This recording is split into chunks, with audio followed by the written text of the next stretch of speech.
fun. The racing action is just a few moments away, but before we get to that, we're here with Jack W. Davenport. He's the executive director of the Emporia Greensville Industrial Development Corporation. And Jack, it's an expanding community, Emporia and Greensville. A lot of new businesses on hand and even more coming. That's right, Freddie. We're pleased to welcome the home team sports fans here to Emporia and Greensville this weekend. We are really one of the most dynamic parts of the Virginia economy. We're a small but fast-growing rural community. Behind us is our newest county industrial park developed by the Greensville County Board of Supervisors, and we actually have a shell building program designed to build a speculative building, as you can see, 82,000 square feet with a 26-foot clear height in the ceiling, and that's to help us attract new industries that might be looking to expand or relocate in our area. Just last year, we sold our first building to a plastics injection molding company, Beach Mold and Tool. And as you know, we're also home to Georgia Pacific, Boar's Head, Provisions, Purdue Farms, and a number of other well-known national companies. Well, I tell you, this area has a lot of atmosphere in it. It's a great hunting and fishing community, but you also have a family atmosphere still developed here, even though this community is growing. You got things like the Peanut Festival, which bring the community closer together. That's true, Freddie. We've got a lot of good community events, and this is a very family-oriented area. As you know, one of our real well-known local families is the Sadler family with Hermie and Elliott, who are well-known in the racing community. And the Virginia Peanut Festival, as you know, is coming up next month, and that's one of our most exciting community events, as well as our Virginia Pork Festival, which is held in June. That's all that's here in Emporia. And like you said, the Sadlers have definitely brought attention here, not just in business, but on the Bush circuit as well, and Elliott and Hermie. And right down the road, there's something else in the racing community that's brought more attention here and more fans here on Friday night. Dave C's there now. Thanks, Freddie. As we mentioned at the beginning of the show, over 80 drivers have crossed this start-finish line, and some of the best in the late model stock ranks are here tonight for that big $5,000 payday. And to get where I'm kneeling right now in Victory Lane, David Hyders, the David Blankenships, the Jay Fogelmans, and the regulars here every week are here to battle for 200 laps for that big payday. And right now we're going to go to Jerry Reed for more on this race. August 29th, starting the Labor Day weekend, Southampton Motor Speedway, a 5,000 to win late model stock car race has brought the area's best drivers out of the woodwork. From Virginia and North Carolina, all the top names are here. This race came to pass because a lot of sponsors stepped up to the plate and said, we want the winner's share to be big. We did it. It's on. It's going to be underway. Now we'll go to break. Well, welcome back, everyone. We plan on bringing you some of the big names that are going to be here tonight for this big money event. And one person that's already had troubles early on is Wayne Patterson. Wayne, already out in practice. Must be a disappointing night. Yeah, it really is. You know, it's the first time we were here and just got up in the loose stuff, you know. It didn't take much. I tell you, these big money events, they're becoming a little more prevalent finally in the late model series. Is that what it's going to take to see this series survive? Well, I really don't know. I think you got to take care of the weekly races first. You know, Southside, Langley, all the other tracks need to take care of the guys at the racetrack that support them. You know, and that's what it's going to take to survive. These right here, that's not going to make this division. The promoters better look out for the people that are putting the people in the stands for them. They got to look at the car count at their local track. They got to keep their cars there at that track. They got to be able to keep them there instead of let them wander off somewhere else. Well, we see the drivers like you, perhaps, and some of the other big names in the division start to peel off and just run those money events, fade away from the local Friday night racing and just go where the money is, because, let's face it, it costs more and more every year to put a late model on the track. Yeah, it really does, but there again, you know, the big races are usually at the end of the year. There are few at the beginning. But, you know, they got to get the people in the stands to raise the purses up for us, you know, on a weekly basis. Yet again, they got to look out for them. You know, they can't nitpick and run you off, you know, and you know, you got to have at least a 20-car count every Friday night. You know, 20 to 30 cars in each division. That's what it takes to put them people in the stands. Wayne Patterson, he calls for more money, and you'll get more cars, more drivers, and more experience on the track. Just put a little money up, and you'll start seeing better shows. Down to you, Dave. We're with another newcomer here at Southampton Motor Speedway. It's Billy Ray Lucas coming from North Carolina. Awful fast in practice. Billy Ray, you're here for the first time, and for these big money races. Has anybody given you any help here? No, you know better than that. No, the guys have been really good that I've asked around and everything, but you need to do your homework before you ever come up here. come up here and test today, rent the racetrack, do what you got to do to get fast, and that's what we done. And we're okay, but we need to get a little quicker, you know. Now, with the $5,000 to win, do you think that the late model division needs this type of infusion of money to survive? It sure makes it good on me. I wish they'd get a touring division with a late model stocks, and you know, you'd see a bunch of guys race, and it'd be a neat deal. It really would. Billy Ray Lucas going to try to bring home a win here, and right now we're going to send it back up pit road to Freddie. Well, thanks, Dave. A little further down pit road, we find Brandon Butler. Now, certainly, this man has plenty of experience, and a little bit of experience here. 4 races under his belt here at Southampton Motor Speedway. But, Brandon, do you have enough seat time to take on these big guys? Some awful big names here tonight. Well, I tell you, you look around these pits, it's kind of looks like Martinsville. Some heavy hitters here, and, you know, it's going to be awful tough to beat the David Hyders and the Grubb boys. But, you know, it's a long race. A lot can happen in 200 laps, so we hope maybe some of our experience in the long runs will help us. Now, let's put it all out on the table. Is it the money that brought them here tonight? Is that what it's all about now? Oh, well, anytime you got a big purse laid out, you're going to see some of the best names in late model stock car racing throughout the region come down for it, and that's what they're here for. They're here to win that big money, and, you know, they're going to be tough to beat, but we're going to give it our best. How often do the drivers get together and try to sit down and talk to the tracks about putting these money events up? Getting enough money on the table where it's worth your while. These machines cost more and more every year to get out on the Speedway, and it seems the purses are staying right level weekly throughout the Speedway regions. Yeah, I tell you, all the promoters have done a super job, and they've done a super job here at Southampton. You know, it's a beautiful racetrack, it's nice and smooth, and the purse is good. You know, it makes it worth your while to tow down, but you're seeing more and more big money races. I wouldn't be surprised to see it kind of a touring series in the next year or two. There's been rumors of that for a long time. It just hadn't developed. Let's hope it does. One more thing now, all these guys you helped out in the past, has anybody come over and helped you today? No, we haven't had too much help today. A lot of these guys I've helped or worked for at some time, you know, here and there. But, you know, all these guys are good competitors, and we're looking for a good, clean race. Brandon Butler, that's his words. He's got plenty of experience in the racing divisions, several different racing divisions. Let's go back to Dave C and see who he's caught up with. Thanks, Freddie. I'm up on this end of pit road where the driver's got 6 starts here at Southampton Motor Speedway. Wayne Grubb. And Wayne, you've run 6 times, and you're in the top 10 in points already. And you don't need any help here, but do you give other people around here some help? Oh, yeah, we help out as much as we can. You know, they got a nice track here at Southampton Motor Speedway, and, you know, the track's real smooth and fun. It's real fast, so, you know, we just hit it off good here. We've had a couple wins, and, you know, we're just going to try to come out here. We got a big race here tonight, a lot of fast guys here, and we're just going to see what we can do with them, try to pop off another win. Now, you and your brother, who is sliding in here now, have actually gone out and done a little Craftsman truck running and going to do some bush running here very shortly again. And, you know, we've talked about the infusion of money into the late models, and tonight's $5,000 to win. Do you guys think, I mean, you're stepping up a notch, but do you guys think that for this division to survive, you got to have more of these type races? I do. I tell you, these big 200 lap races like this, and I wish they run some more lap races, like 300, 400 lap races. I tell you, you know, just coming for fuel or something. I love a long race. I think it's good for the fans to watch them, because you don't just got 100 laps. You know, not that much can go on in 100 laps. You get a big race, you know, top guys might fall out because they're using the tires, and some guys in the back will come on to the front. And there's a lot of strategy plays forth in it, and you know, we're just going to try to see what we can play strategy a little bit here with the Link Belt Construction Equipment Pontiac. Now, Kevin, last time we came up here, TV, you kind of, well, let's just say you ran away with it. It's not going to be that way tonight. You got Hyder, you got Billy Ray Lucas, you got a lot of David Blankenships coming up here from South Boston, so you got a lot of good drivers tonight.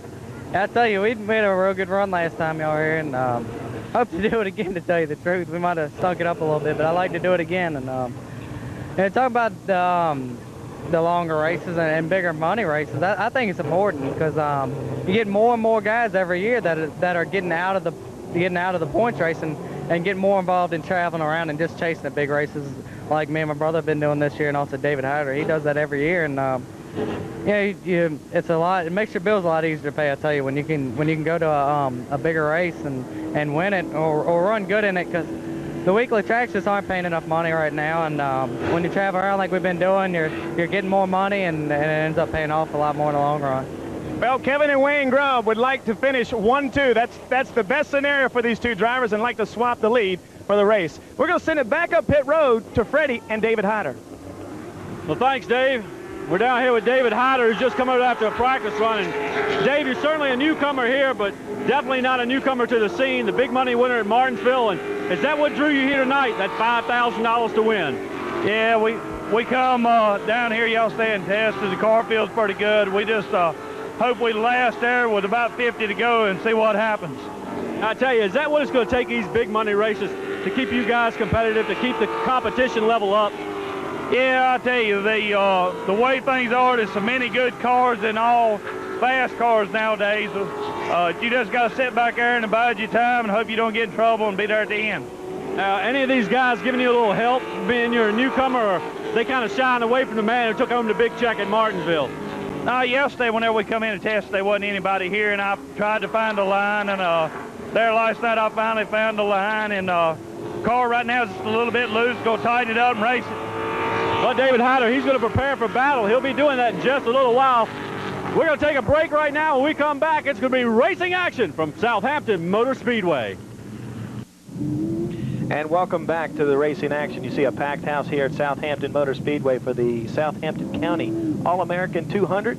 I'm Dave C. along with Freddie Clark. We got a special guest with us. Her name is Sunny Hobbs, and she'll be joining us very shortly as we're getting ready to get to the Ron Ellis front end and frame starting grid here in the Navy Yard Credit Union late model stock cars.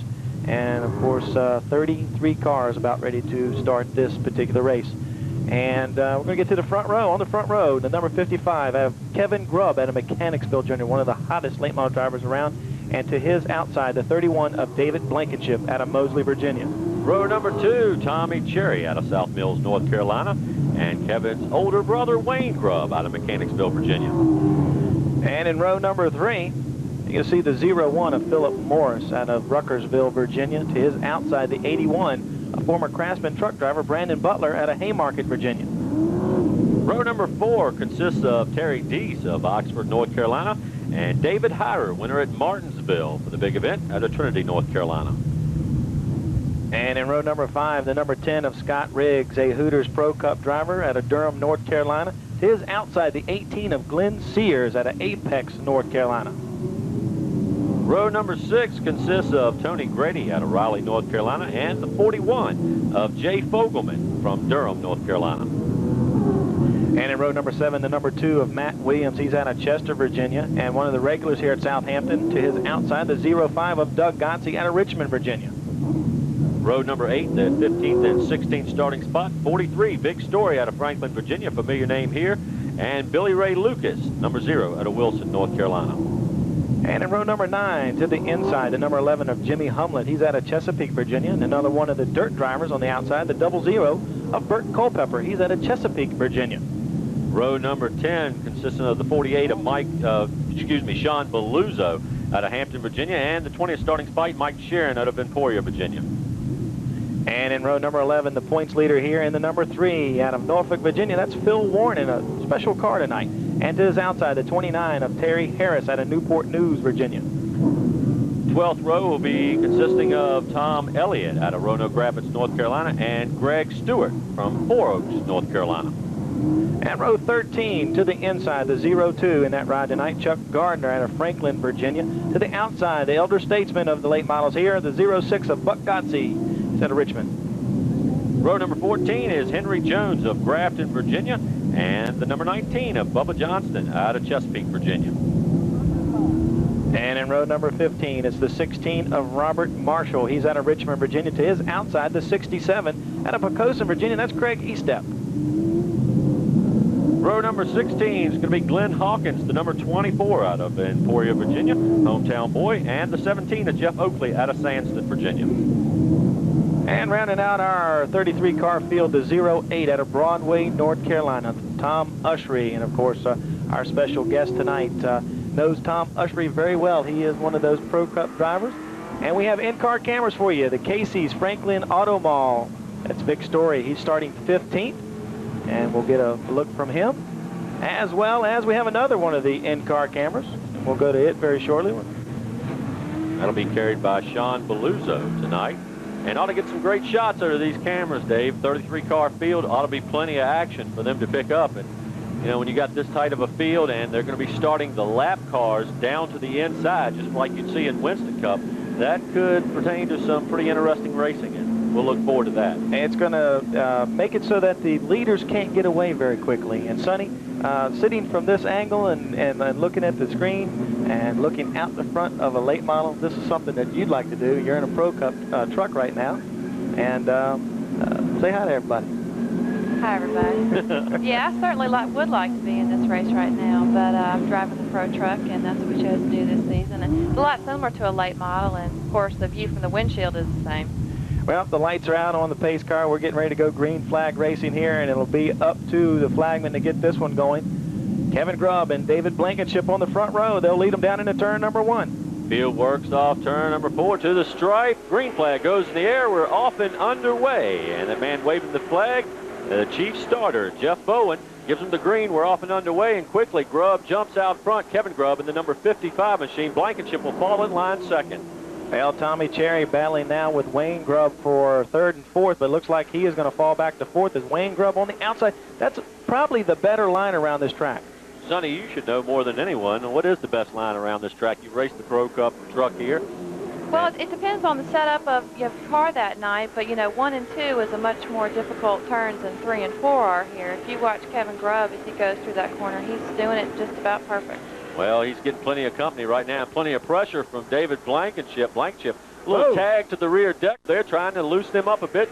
Grubb's able to hold on. Blankenship falls off just a bit. And those two guys have raced each other clean whenever they've been around each other. They've had a couple of altercations, but it's been hard racing, not any intentional driving. And they know each other very well because they battle at another track to the west of here, and on almost a weekly basis. Both of them very strong drivers. Wayne Grubb right now, right there on the back bumper of David Blankenship. So those 3 cars trying to pull away. But you're going to find there's about 10 drivers in this field, maybe more, that can win this race. All the guys were pretty close in qualifying. And I tell you, now you were talking about the tracks, honey. 1 and 2 a lot tighter, I guess, than 3 and 4 because you're coming into that dog leg off of 4. Well, yeah, it's a lot tighter, and it's hard to tell from the viewer standpoint that the dog leg, you know, on the front straightaway is pretty much, you know, another whole turn on the track. You've got to straighten it out coming out of 4, and then you go into 1 pretty wide, try to late apex the turn there. For those of you who are not familiar with the Speedway, it's very much like Richmond. If you know what Richmond International Raceway looks like, it's pretty much shaped the same. And you took the words right out of my mouth. I mean, a lot of people are comparing this to a much smaller Richmond race.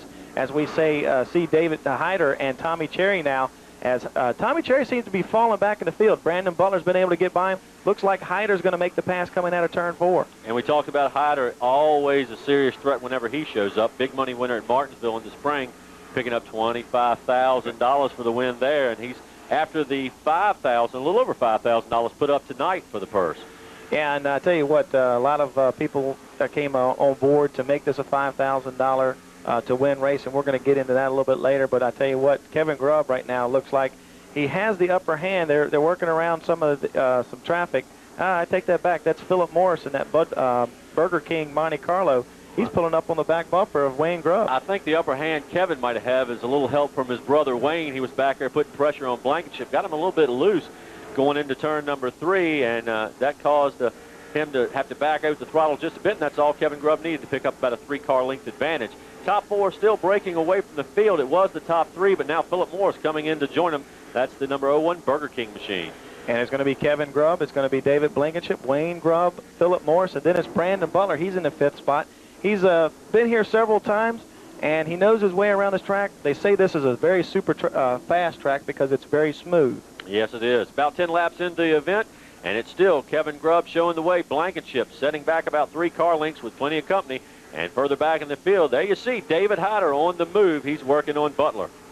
And I tell you what, Hyder, we talked to him earlier in the pits, and he said that he was just going to bide his time, try to be there with 50 laps to go. That's not typical David Hyder, though. Sonny, you raced on the track. Do you have to be really aggressive at this track? I mean, being it's really a 1 or 2 groove track, and now we see 1 car off the pace. That's the 17. Of course, that is Jeff Oakley, and that's going to bring out a caution. So the field goes under yellow. Sonny? Well, I think that you've got an opportunity to pass on the dog leg, where at some tracks it's more of a 1 groove track, and it's real tough to get around somebody unless can really come up off the corner or have a lot of speed. But And we're going to be right back here in just a moment. That's your All-American 200 top 5. Southampton Motor Speedway. And Sonny, we had to interrupt you there, but we had to get those guys in to pay the bills.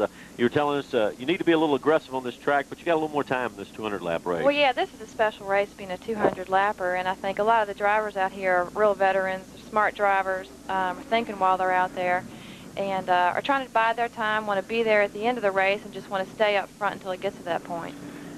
And we're going to get the green flag, and it'll be up to Kevin Grubb to get this one restarted, and he can start as soon as he crosses that line right there in turn 3, and he will do so, and he'll bring them down to the start and finish line and into turn number 1. I tell you what, we're going to have us a heck of a race because the top 4 cars are nose to tail right now. 17 laps in the record books, and quickly Wayne Grubb goes to work on David Blankenship for that second spot down to the inside. Grubb with a good fight, but breaks loose coming off of turn 4, and that'll allow Blankenship to hold on to the position. Kevin Grubb leads the way. Wayne Grubb will fall in line behind Blankenship in that third spot. Then comes Philip Morris running 4th. Some of you may not be familiar with Kevin and Wayne Grubb. These boys have been running some Busch as well as some Craftsman truck and doing very well, and I think it's helped them in a late model, Freddie. Well, I mean, no doubt. Seat time. I mean, these boys went right from champ carts to the little cars and then straight into the late model series. It was a quick growing spell and a quick learning curve, but you know, these guys are doing okay. And then sandwiched in between them, a 9-time track champion. Yeah, a guy who knows everything around every speedway. And he's a little bit disadvantaged here because he has actually less seat time here at this track than the Grubb boys do. And it's Kevin Grubb showing the way as he approaches some lap traffic, or traffic he's about to put some laps on anyway. Well, David has visited Victory Lane here already at least twice. So he came and tested the waters here while they weren't racing at South Boston Speedway, and brought that number 31 up here and has done very well. Well, although this is a new track to a lot of drivers and they may not have very many laps on it, most of these drivers have raced at NASCAR short tracks all over Virginia and North Carolina and have a lot of experience they bring to this track. Well, we've had it said, and as we watch some of the dirt drivers try to hold off the points leader in the number 3, it looks like a Dale Earnhardt look-alike. That is Phil Warren. He not only dons the number 47, and it's a yellow car, but it's got a special story behind it, and if we get some time, we'll tell you a little bit about it. But right now, him, Sean Beluzzo, and a bunch of other ones are racing. That was for position 16th, 17th, and 18th spot. Vic Story driving the 43, another familiar paint scheme there. As we continue to watch Kevin Grubb show the way, he's opened it up to about 4 car lengths. Blankenship will try to close in through turns 3 and 4. And now Grubb starting to approach Tom Usry. And he'll be putting Tom Usry a lap down here shortly. Usry drifts up high off the banking. Grubb takes a look down to the inside, can't get the run to make the move. He'll have to wait to the next circuit. That's the one thing I've noticed in watching several races here at Southampton Motor Speedway is that even if you can get a big run, a lot of times because it's so fast, people will catch you. Now, you were talking about the track, Sonny. How much do you have to adjust from track to track, like coming from South Boston to Southampton or Southern National to Southampton? Well, you got to change the setup on the car, and hopefully you're going to get there earlier in the week and get some practice time in. But, you know, you learn the layout of the tracks and how similar some are to others. Corners are similar from track to track, and you got to consider the banking, too. This track has more severe banking in 1 and 2 than it does in 3 and 4, so it's a little more forgiving. You can go in a little deeper, and your tires will hold on better. Sean Beluzzo, Phil Warren, and Buck Godsey doing battle as Beluzzo trying to get up underneath the number 3 of Warren. Can't do so. Here comes Godsey. He's to the inside of Beluzzo. And Beluzzo, one of the guys we expected to make a strong run, fading back through the field just a bit. Phil Warren, we expected him to be strong, even though he's not in his familiar ride here. And, Dave, you were talking about that ride a little bit earlier.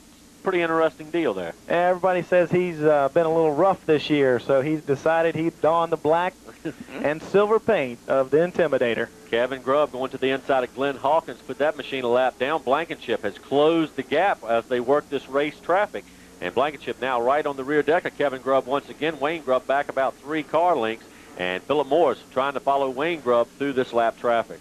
What you're going to find, Freddie, is David Blankenship, a consummate professional. He can get through the traffic. We got a spin, though. We got the 00 of Bert Culpepper. Of course, he's made a strong statement. He said he would be the first dirt driver that, of course, won a race here at Southampton Motor Speedway. Looked like he got around on his own, Freddie.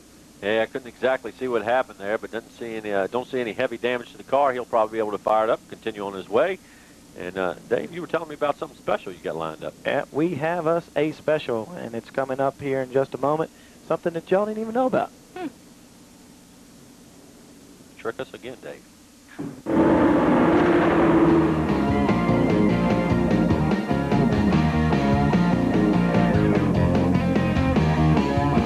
after qualifying and before race time, do you guys make any changes on this late model? Yeah, we'll probably make a couple changes just to dial it in. Tonight, there'll be a couple of minute changes just due to the fact that we're going a little bit longer distance. We made some changes at the shop before we got here, but you just fine-tune the car. You figure out a lot about the race setup when the practice is going on, do a couple of things, you know, to see how the car is going to react for 2 laps of qualifying. But you make some air pressure changes and adjustments to make the car a little bit quicker for 2 laps, but wouldn't run the whole race. And welcome back to Southampton Motor Speedway in the Southampton County All-American 200. Well, that's a tongue twister almost. I'm Dave C. along with Freddie Clark and Sonny Hobbs, our special color commentator. You think that's a tongue twister? You should have said, talk to Jack this morning. Jack Davenport, that's definite. Y'all are having a hard time. Yeah. We're getting to restart. It's lap 37, and Kevin Grubb gets them out of turn 4 down to the stripe under green flag action again, and they head down into turn number 1. David Blankenship, much better start this time. A good jump for Grubb, but only able to secure a car length advantage over Blankenship. Wayne Grubb now quickly starting to apply pressure to the rear deck of Blankenship.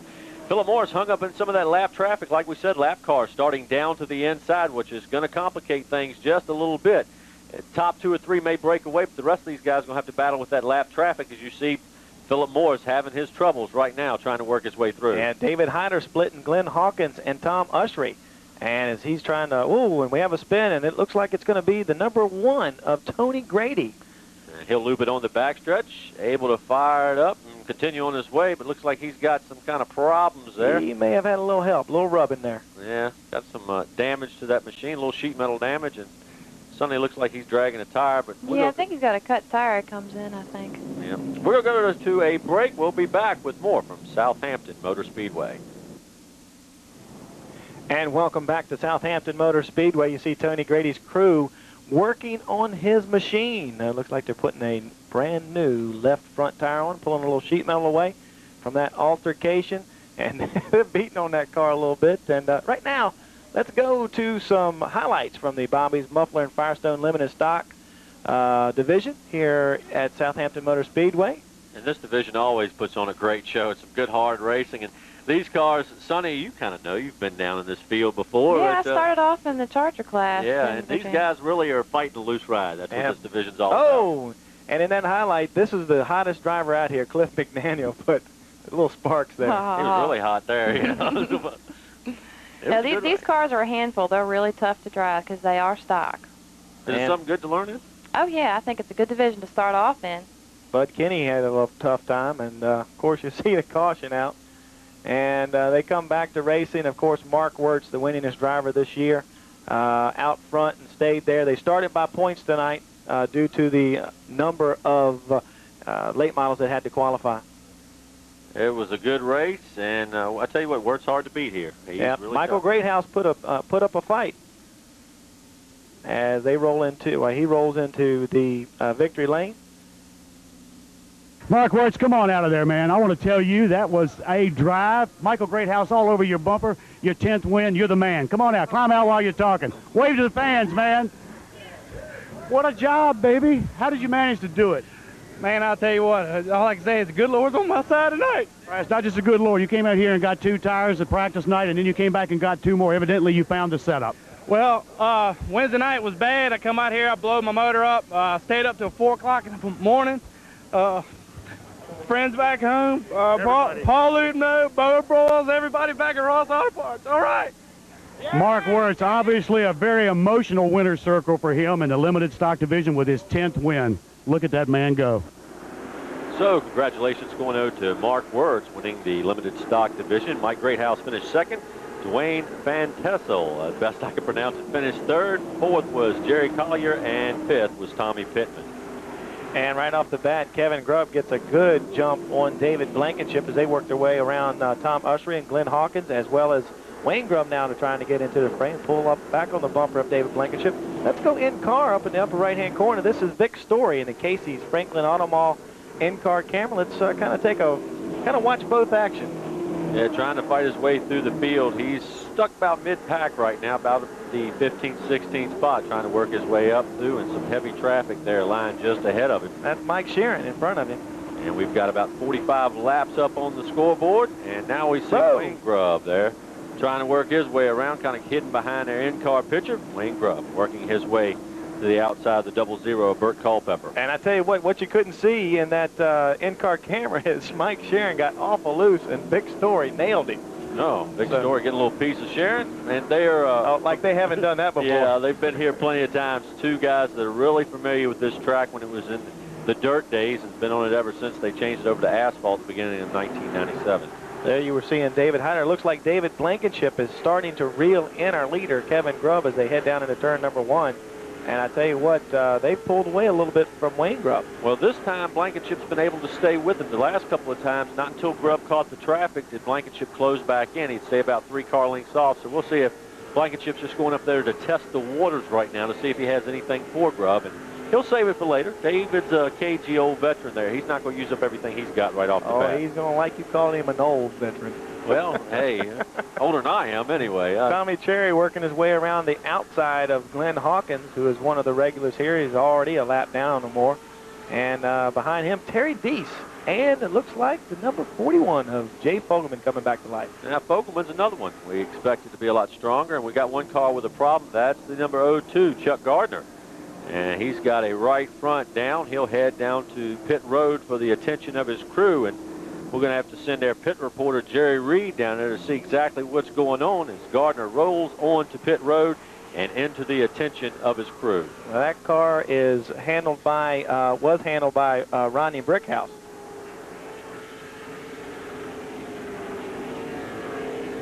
Hey, jacking this one up, we've got a tire problem down here on the right front.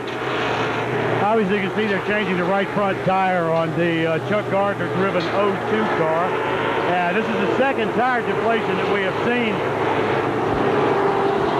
tonight, and we don't know whether these people are rubbing fenders. There's a lot of black marks all over the fender of this particular car. I think these tires are deflating because they're getting into each other. Get ready to finish that job right now, and the car sends Chuck Gardner back out.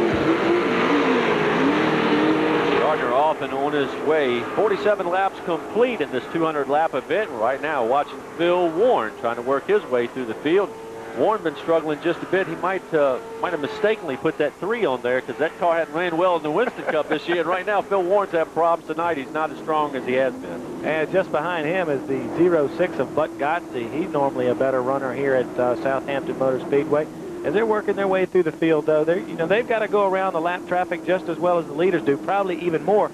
You see the flying 0 of Billy Ray Lucas. He's up in that fray also. I tell you, this has been a who's who of late model drivers. If you're a strong driver in the Virginia, one car having a problem. That's number 2 of Matt Williams. He'll loop it right down towards the turn 3 entrance on the backstretch, and that'll put us under our 4th caution. That'll come out on lap number 58. And our running order, it's going to be Kevin Grubb showing the way, as he has done since the inset, starting on the pole. 2nd place is held by David Blankenship. 3rd, Wayne Grubb. 4th is Philip Morris. And rounding out the top 5 is David Hyder, as Williams having his problems now, trying to get back up on the asphalt. I just caught it at the corner of my eye, and I didn't know whether he got some help or not. Right now, we're going to take a break here in the All-American 200. There's your top 5.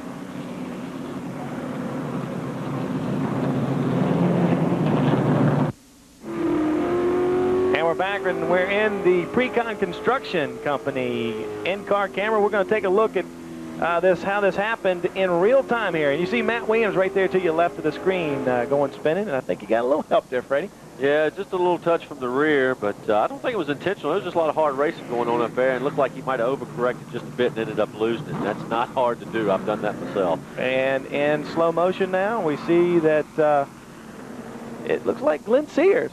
It looks like the number 18. Out of Apex, North Carolina. Got a little piece of Matt Williams, but Williams able to continue. He's been on pit road.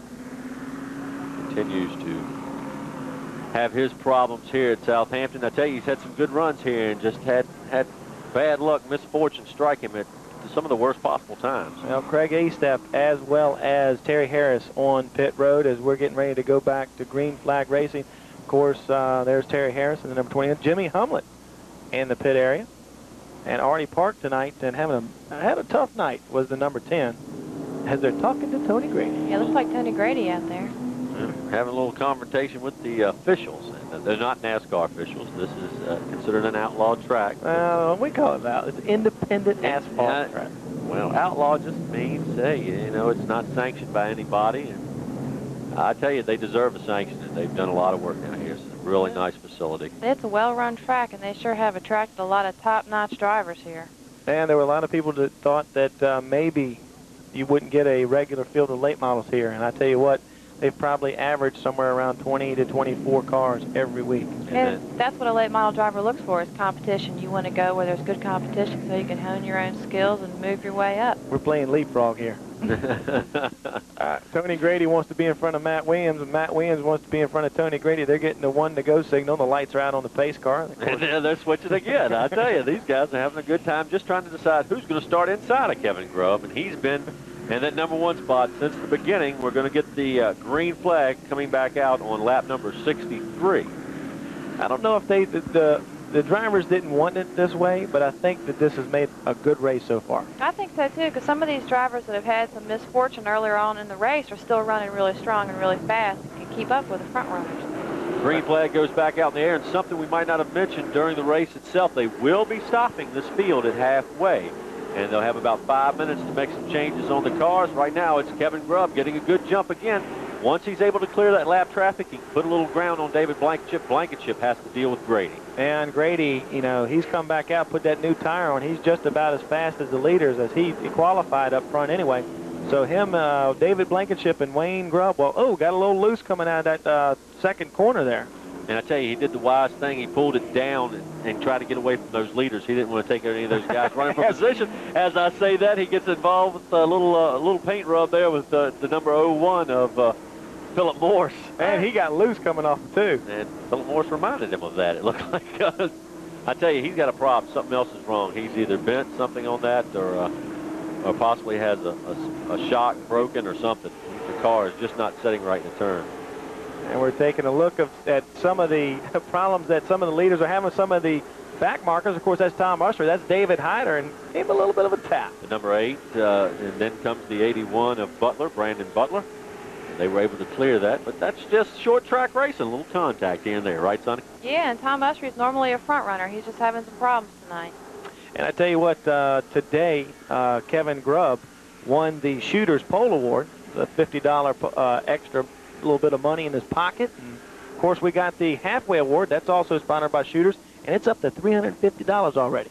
And yeah, I tell you, and something else was interesting about the halfway bonus is that they get the crowd support in on it. The crowd comes in and contributes to this halfway bonus. And somebody, right before we walked up to the tower, handed them a $100 bill for the halfway bonus. And does that tell you what kind of fans, race fans are? They put up $100. It normally starts at somewhere around $50, $75 for halfway, and then they take donations from the crowd. And I was standing right by the guy taking the money, and I handed him a $100 bill. I'm like, Dave, be honest, you were actually trying to take the money. You got it. And I tell you, Shooters sponsoring the pole, the halfway, the hard luck, and the pit crew award. And Shooters, I'm not real familiar with it, but I know everybody in pits was telling me, hey, meet you there after the race. So, Sonny, you've been there before. Yeah, it's in Franklin, Virginia. It's a nice place to go. And I believe it's owned by one of the competitors out here. No, you're thinking about the Franklin Bowling Alley. Oh, the bowling alley. Okay. As we're watching right now, we're watching Greg Stewart and looks like Terry Harris. They're battling. Whoa, they're getting in the binders a little bit. Oh, no wonder. Trouble in front of them there. As we're going to go under caution once again, it looks like several cars piled up going into turn number 1, and that's Glenn Hawkins, Buck Godsey, Glenn Sears, all those involved. And caution comes out again on lap number 73, our 5th caution of the event. And I think the problem started with Glenn Hawkins. I'm not sure. As you see Glenn Sears, he's trying to get his late model refired. And he's normally a very good driver also, the defending champion at Southern National. And we've got some in-cars that were pretty close to that action. Maybe we can take a look at see what happened from those in-car point of views and get a replay on this. As you can see, that machine still setting down Glenn Sears, trying to get refired. And there's the in-car. Precon Construction Company, Sean Beluzzo driving. You see right up there up front, Glenn Hawkins almost took a right towards the wall, and then several others checking up. Glenn Sears, man, look at the job that the number 3 of Phil Warren did. And Sonny, you've been there. It's more problems when somebody checks up usually than if somebody just tries to drive on through the inside. Let's take a full view at what the leaders saw when they came into turn 1. They don't like to see this in front of them. You got just a split second to make a decision there. And in the Casey's Franklin Auto Mall Riding along with Vic Story as he tries to get his way through this little bit of mess in front of him. So he has to take the outside lane there as he works his way around the spinning ride of Glenn Hawkins. Well, let's ride full speed now. And that's what it looks like. That's how much time you have to react. Sean Beluzzo able to get on the binders just enough, stay under the rear deck of the number 3 of Phil Warren, continue on his way. And you see the rundown as we ride out. Caution number 5, 73 laps complete. Kevin Grubb, David Blankenship, Wayne Grubb, Philip Morris, and David Hyder are your top 5. Then Brandon Butler falls in line 6. Tommy Cherry, Jay Fogelman, Doug Gonsi, and Terry Deese round at the top 10. All these drivers still in the lead lap. We have about 6 or 8 cars now a lap down that are running on the Speedway. A few of them have fallen out of the event. And we'll try to get to those a little later on and see if Jerry Reed, our man in the pits, could possibly hit some of those guys and find out exactly what happened. Just not working as hard as he normally does. I know. Last time we had him on the ball down there. By now, he had talked to 10 or 12 people. And right now, I think Jerry's down there. There he is, sitting with a corn dog. I see him right beside the concession stand. They're lining them up side by side. The lap cars to the inside, the lead lap cars to the outside. It'll be up to Kevin Grubb. He gets them restarted as the green flag's back out in the air. Take him to the stripe, and he gets a good jump that time. And I tell you, that's what he's been able to do. He lays back just a bit, gets that jump, gets out in front of Blankenship. Blankenship has to deal with the lap car, and that allows Grubb to get a little bit of breathing room. But Blankenship's been able to close up on him the last couple of times. Let's see if it's going to happen again. And I tell you what, from third all the way back, they're nose to tail for the leaders. Philip Morris, David Hyder, Brandon Butler, Terry Deese, all those cars. They're going to battle right up to the halfway point. But they're having to deal with that lap traffic. You can see still Philip Morris up on the high side trying to work around Matt Williams. Now, if this car is working better down low, he's losing ground all the time to those leaders. You can tell the seasoned drivers, and Sonny, you may be able to comment on this, but we talked to them in the pits earlier, and most of them said they're just going to ride out the beginning laps and see what happens. You see Tommy Cherry and Brandon Butler battling. Yeah, you mean the first 100 laps? Yeah, I think a lot of the drivers are probably going to do that, talk to their crew chief over their headphones while they're out there driving or under the cautions and decide what decisions and what changes they're going to make when they come in at the halfway mark. I tell you, how much does the 100 laps wear you out trying to whip the car around? A truck in your case. It has a lot to do with the setup. If your setup is off, it can really make you tired. And wear you I'll right tell you out. that. To the point where you can't get out. Well, one guy that's certainly not tired, or at least not feeling the pain, Kevin Grubb, the Bullet-sponsored ride, continues to show the way. And I'll tell you, Grubb has been tough. Caution's back out, Freddie. Caution is back out, and we need...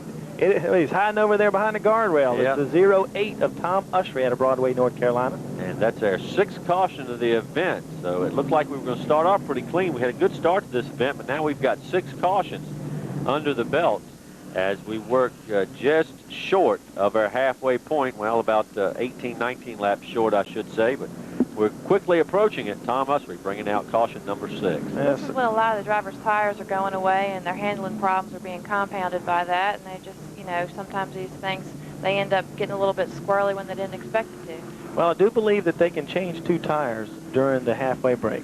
I'm trying to remember back to the meeting in the pits, the driver's meeting, but I think you could get 6 tires the only time you can change. No, I take that back. No, they did pull that back because they told them not to pull the ice picks out because that's an old trick that they tell you can only change a tire under flat. When you go to a halfway break, all of a sudden 5 guys come down pit road with flats, and their crew chiefs are hiding something back in the toolbox. Now, an award we haven't talked about yet, Freddie, is the Hard Charger Award. That's given by Sparkle Clean, and right now I'd say have to be someone like Matt Williams or Tony Grady. Well, they're hard charging, trying to get back on the lead lap, but we'll have to see who can advance the furthest. Looking back through the field, some of the guys we really expected to be contenders have slid back quite a bit. Jay Fogelman, we expected him to be up there contending, and he's really just been unable to mount a real challenge, although he is up to about the 7th position. And he started back in the 12th spot, so he's picked up 5 spots. And we've got green flag, but see, Jay Fogelman, didn't get but maybe a half a practice. And something we talked about, David Hyder, he showed up here the day before, spent the night here in town and practiced all day. And they say he was super fast yesterday. But he's been having some problems. I tell you, that car was overheating on him, and we watched him during practice, and he would pull it in after about 5 or 6 laps, and they'd start spraying water up underneath of it, so we'll keep an eye on that as well. Our leaders continue to try to clear that lap traffic right now. Philip Morris once again working his way around Matt Williams. Williams has been strong. Now Hyder has to work his way to the outside, trying to bypass Williams once again and set out after those top 4. Brandon Butler trying to work his way around some of the lap traffic down on the inside. You know, I think that you'd want them down on the inside. This track has distinctive 2 grooves, and I think that outside groove is probably the faster. Yeah, I think especially at this point in the race, I think it's probably easier to be stuck up on the outside groove if you've got an ill-handling car than on the inside. And we talked about the drivers meeting, and they kind of voted on that down there. There was like, you want them inside, outside. The guys kind of heat and haw just a little bit and finally decided to put the lap cars down to the inside, although they were trying their best not to get them up there at all. Those guys that knew they would probably be starting up near the front, that it could cause them some problems. Hyder still having his troubles getting around Matt Williams. Oh. And 1 car, making 2 cars going around now. Guess who? Tom Usry and Terry Harris. Now, I wonder, well, that might have been, I don't know. I don't want to say. I know what you want to say, but we won't. That, of course, you know, the 08 of Tom Usry. He brought her their last caution. And he brings out caution number 7 as well. And let's go back behind pit wall.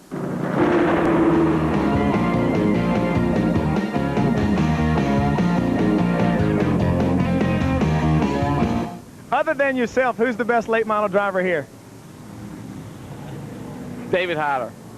Phil Wall or David Blankenship, probably. Right here, right now, if David Blankenship's here, it's him. Oh, it's probably about 15 or 20 this year. You know, you've got Hyder and Grubb and David Blankenship. It's just, I mean, it's just a load of good drivers here. And it happens every time at the end of the year. You know, this is what I look forward to coming to these races, when you have all the good drivers here and you've got to get it and be right on top of everything that's going on to win these races, and these are the ones that are worth winning. We're at Southampton Motor Speedway, and just about to the halfway point in this 200-lap late model feature. Kevin Grubb continues to show the way, as he has done since the inset. Had plenty of company in the way of David Blankenship, Wayne Grubb, Philip Morris, and David Hyder. All those gentlemen running in the top 5. And Dave, Grubb's going to be tough to beat, but we got that halfway break coming up. Yeah, you still got Brandon Butler. You still got Jay Fogelman. You've got Tommy Cherry. They're all on the lead lap. I think it's going to be one heck of an end of this race. Of course, we ain't got to the halfway point yet. That's right. Just nearing the 100-lap mark. And we get set for the return of green flag. It goes out, and Kevin Grubb with a good jump. He'll clear the lap traffic, leaving Blankenship to battle with Matt Williams down the inside. Blankenship and Wayne Grubb will be able to clear him as they head into turns 1 and 2. Yeah, they both got a good jump on the lap traffic, and the top 3 now have moved away, and it looks like Philip Morris is going to clear Matt Williams and stay right there on the back bumper of Wayne Grubb. Philip Morris trying to stay attached to those top 3. Hyder also trying to work his way around. He's had some trouble with Williams the last couple of restarts, and we'll see if he'll be able to clear him this time around. He's working to the outside right now, Burt Culpepper, and we got a spin down in turns 1 and 2, and that's the number 17 machine of Jeff Oakley. Now, I tell you, Dave, we had some other racing action here a little earlier tonight. We showed you some of the highlights, and we're going to go to the highlights from one of our other divisions running earlier this evening, the Grand Stock division, where they've seen an increasing field here over the last couple of weeks. Averaging somewhere around 20, 23 cars, and a very competitive field. Of course, that division sponsored by Century Food Marts. And, of course, let's go to those highlights right now. It was Kevin Goes starting on the pole again, starting by points due to the incredible field of late models they had show up here for the events. So Go, leading the points, would lead the event, and quickly they went into caution for Tyrone Miller, having problems in the number 71. A quick end to his night, but it was a great battle right throughout this event. Rhett Bussler took the lead from, of course, Kevin Go, the points leader, as also the number 20 of Robert Allen passing the points leader. Now, I tell you, we kind of found out some interesting things about this race afterwards as they were doing that post-race tech inspection, and we'll talk a little more about that in a minute. This was a strange incident there. We're not sure what happened to that young lady. That's Terry Williams. She is a young lady, too. Yes, and it looked like maybe she even passed out, got knocked out for a minute there with the initial contact, ended up hitting the inside retaining wall. Rhett Bussler, let me tell you, that was a deal with Wilson Jones, man. You had all the heat you could handle once you worked past him. Well, we had that wreck last week, and it messed up some stuff, and then we got the motor back today, and we didn't have a lot of good communication in the pits tonight. And I know we got a lot of people here, and I understand that. We made a change right before the race, man. I thought about it all week, all night long. I mean, And it loosened it up all right. It loosened it up quite a bit. And Wilson drove me a clean race. There's a lot of good driving out here. And it means so much to win tonight because we got taken out leading the race last week. My mom's here, my wife's here, my children are here. I think my sponsors are here. I mean, this is just a great thing. I'm glad we got this racetrack and this coverage right here to promote all these sponsors on the cars as well as this great racetrack. Name a few. Subway subs, man. They've been with me for 2 years. We're talking about next year. I don't know what we're going to do, but they've been super good to me. And them Subway subs, I've eaten my fair share of them. I got plenty of left side weight. They feed us. They give us the money to run the car. I mean, I couldn't ask for a better sponsor. Pennzoil, they came on board a couple of weeks ago. Hooyahs for the great T-shirts. Rainbow Racing, they've been helping us out on some parts and getting an enduro car for my wife, Freddie. And I just love this sport and love this racetrack. It's great. Rhett Bussler, obviously a happy winner of the Grand Stock race, and he really had a tussle with Wilson Jones to do it. Listen to that man yell.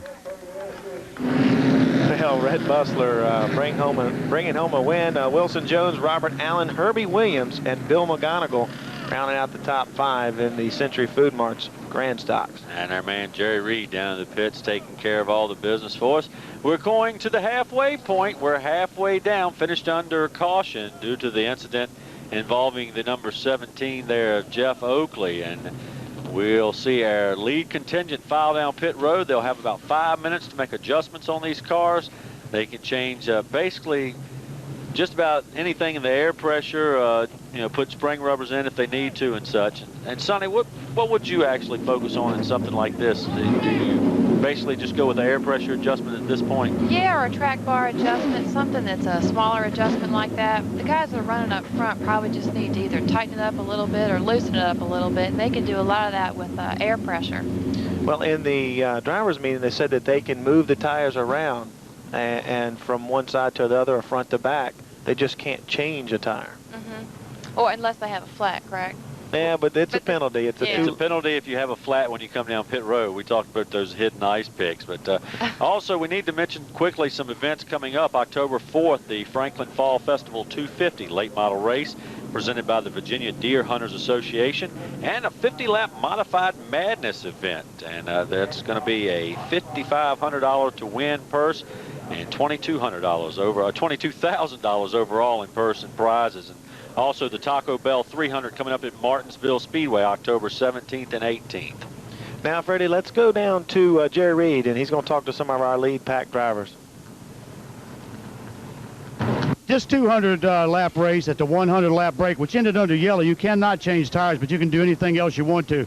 Kevin Grubb, you've run strong down here every time you have come, and obviously you're running strong right now. How's it going? I tell you, the Bullet Peterbilt sponsors, Pontiac's having a heck of a run tonight. We're a little loose during this first half, but we're getting to talk to Morris Johnson, my crew chief, and we'll make a couple adjustments, try and help the car out. And shoot, I think we ought to be better for the second half and maybe hold up David Blankenship. He's running tough. He was definitely faster than I was, but the cautions were saving me. And you know, I just have to watch and see what they do, and you know, we'll try and help it out. We're gonna tighten the car up, and hopefully pick it up some. All right, Kevin Grubb is looking to pick it up. We're going to roll right on down here to David Blankenship, who's having a tough time chasing this guy down. Whoop, we got in the way of the Jackman, but they've got 10 minutes. David Blankenship pulling the helmet off to take a look at everything here. That Kevin is kind of tough out there, isn't he? Oh, I don't know.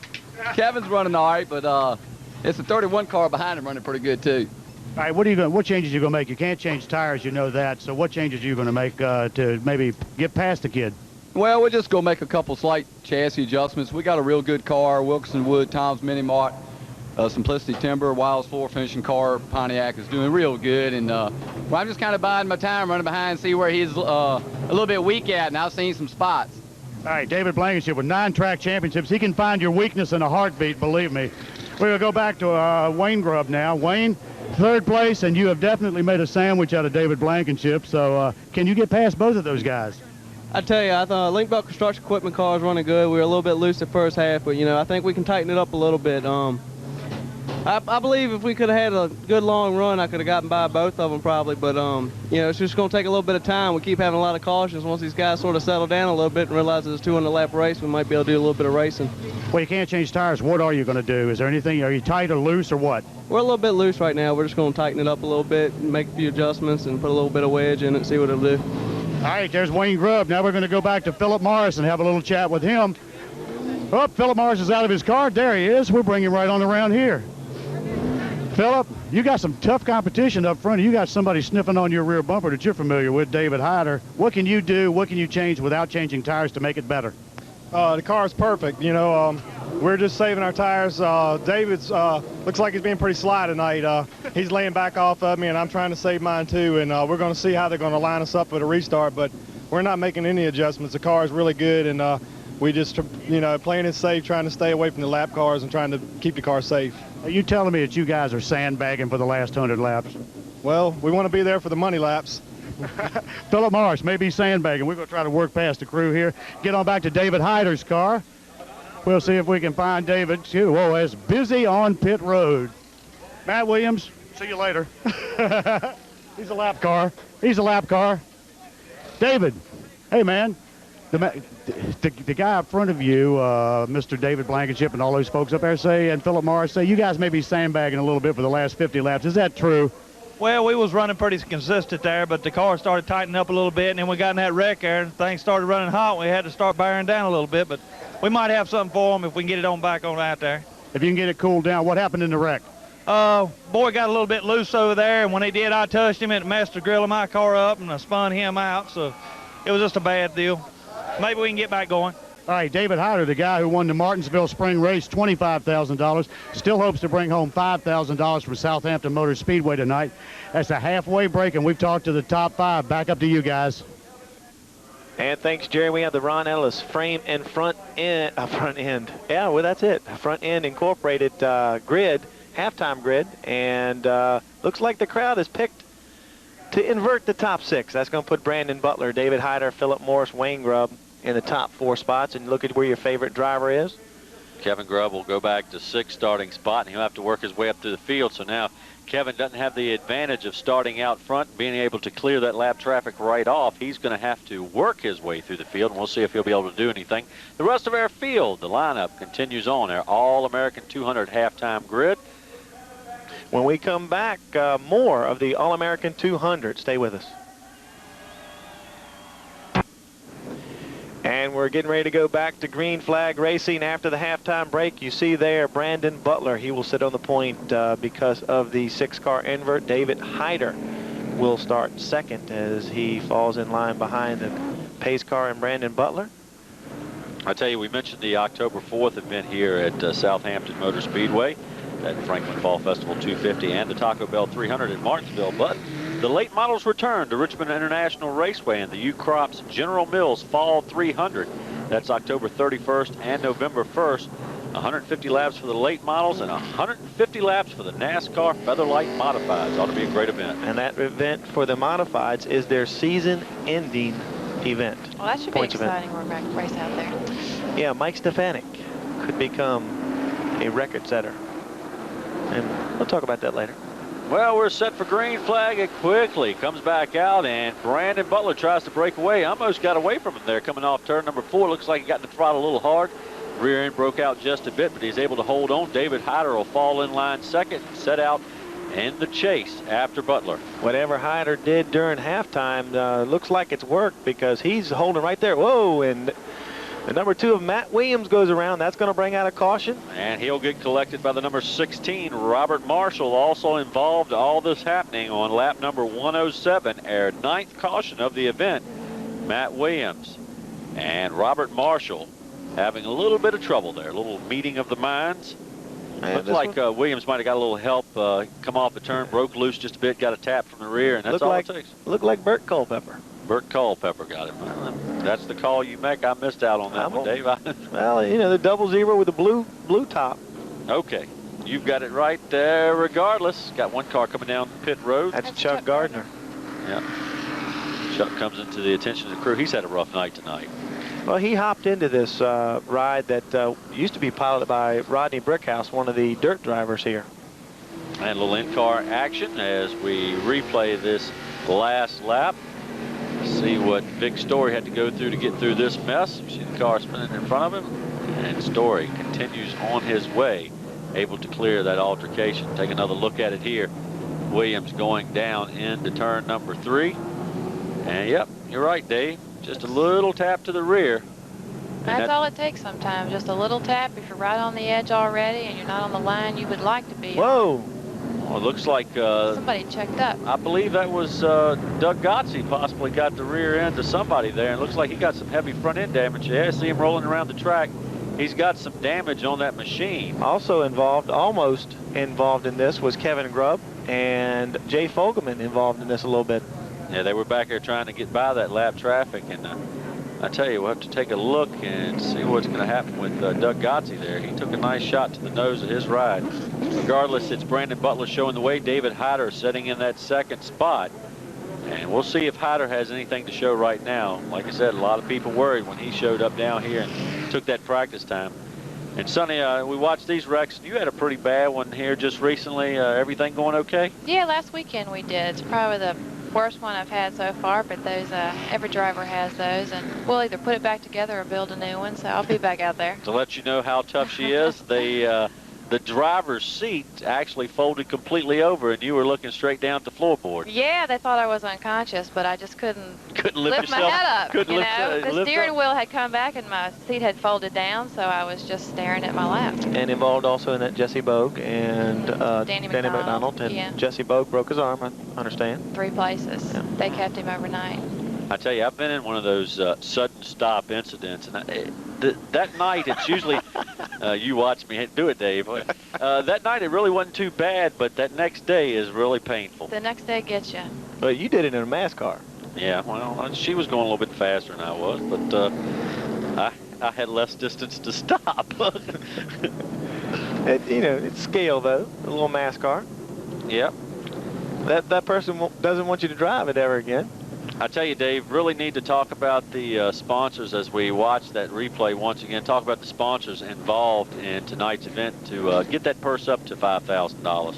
And it is, yeah. It started out not at $5,000, and Racetrack Concepts, Cook's Moving Service, Lindell's Auto Repair, Dominion Paving and Sealing, and David Moose and R.L. Stevenson came up with some extra money, as you see what happened with Matt Williams and the rest of the field. And you saw everybody checking up once again. And you heard Wayne Patterson at the beginning of the show talking about if you want a good field of cars, if you want a good race, this is what we need. We need some money up for these guys because this late model division is almost up to the expense level of Busch now. And to be competitive, yeah. It's really hard to make money at this level. I mean, most people don't. Most people have full-time jobs, and they've got some significant sponsorship, and you really go to the big races. They're back under green flag conditions, and I tell you what, Brandon Butler may have made some good changes during the break because he's been good on the restarts. Yes, but like we said, it's that lap traffic coming into play, and Hyder's been having trouble working that high side. I think Hyder really needs to get down to the bottom of the track and see if he can work down there a little bit better than he has at the top because he's had trouble dealing with those lap cars and trying to get by him. Philip Morris was right on his back bumper, and coming out of turn 4, he slipped, but Brandon Butler looks strong right now. Butler showing the way, Hyder in pursuit. Now Philip Morris able to clear that lap traffic. He'll set sail after the top 2. Hyder taking a peek down to the inside of Butler, unable to make the move this time. Butler slips just a bit. Butler's a little loose, and Hyder sees it. I think he smells blood, and he just wants to get out front. Loose is fast, and down to the inside. David Hyder, lap number 116, goes up on the board, and your new leader, David Hyder, puts that number 8 out front. Well, here comes Brandon. He's coming back. He's looking on the inside, too. Maybe he'll take that spot back. That's a patented Dale Earnhardt move. Yeah, return that favor. Don't let him keep it long, and he's not gonna. As Butler retakes that top spot as he races back to the stripe. 117 laps on the board, and Hyder off the pace. And we talked a little earlier, he'd been having overheating problems. We'll see if that's what it is. The way he slowed down, it almost looked like something broke on the car. And just behind the leader, Wayne Grubb now making a move to the inside. Philip Morris got loose and has to back at him. Look who's coming, David Blankenship. Blankenship saw the opening down inside as Wayne Grubb slipped through turns 1 and 2. That's all he needed. Got the nose down to the inside, but Grubb with the power working on the front stretch. He's going to hold on to that position. They're all nose to tail from second on back as Brandon Butler has about a 2-3 car lead. And we'll see exactly what Butler has now as the rest of the pack are all clear of lap traffic. Philip Morris trying to hold off Wayne Grubb in the battle for second. And there you see the nose we talked about a little bit earlier, that front end, and some smoke showing. Looks like a tire rub there for the number 05 machine of Doug Gotze. A situation like that, Sonny, it's got to be difficult to see. Yeah, I mean, I guess it just depends what his clearance is in the car, how far his seat down is actually. And this is where he got it, right here. He gets into the rear deck of a buddy who's been having problems all night, poor old Chuck Gardner. And Godsey also involved in that. You can see the damage on his ride that happened just a few laps ago. He continues on the speedway. The battle for second continues as well. Wayne Grubb down to the inside of Philip Morris. He's going to make the move. Can he make it stick through turns 3 and 4? He's got company. David Blankenship trying to push him through. And all this is letting Brandon Butler just pull away from him. I tell you what, David Blankenship decided just to get on that back bumper, slam the door on Philip Morris, and let's try to freight train him, as there's Kevin Grubb right on the back bumper of Blankenship. Blankenship, one of the craftiest drivers when it comes to passing. I'll tell you something, Sonny. Well, you tell me, actually. When you're out front there like that and you know you're just a little bit off, you're not possibly the quickest, will you check up sometimes to try to get those two side-by-side battling behind you? I don't think you're thinking that much about. You don't strategize like that. No, you're trying to maintain your own position and not worrying about the person behind you. If you drive with your mirror, you're in trouble. Well, Brandon Butler's got a mirror full of that Link Belt Construction logo. As Wayne Grubb now looks to the inside, looks like he's going to be able to make the pass. They come across the stripe down into turn 1, and he will clear Brandon Butler, take the lead. 126 laps in the record book, 74 remaining in this 200-lap event. Our new leader, Wayne Grubb, the Link Belt Heavy Equipment number 4, shows the way over Brandon Butler now. David Blankenship holding in line 3rd. Kevin Grubb falling off just a little bit from those top 3. We'll see if he's developing a problem or just has had some trouble working through some of that traffic. And he might be just saving his tires a little bit. There goes Blankenship. He's to the inside of Brandon Butler. He wants second. He wants to get up there where he can battle with Wayne Grubb for the lead. And all this action going on, and they've caught the tail end of the field having to work traffic while they're trying to pick up their positions as they all work to the outside of the number 17 of Jeff Oakley. They'll clear that machine, set sail. Everyone chasing down Wayne Grubb now, our new leader. Picked it up just a few laps ago. Butler trying to hold on to second spot, but we got caution out on the track. Lap 129, Bert Culpepper spins in turn 4. We'll take a break.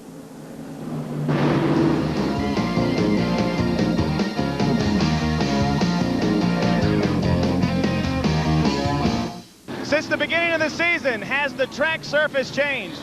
It's changed a whole lot. We've changed across in the car 100%. When it first started, it was tight, so tight that you just, every week you were tight, tight, tight, tight.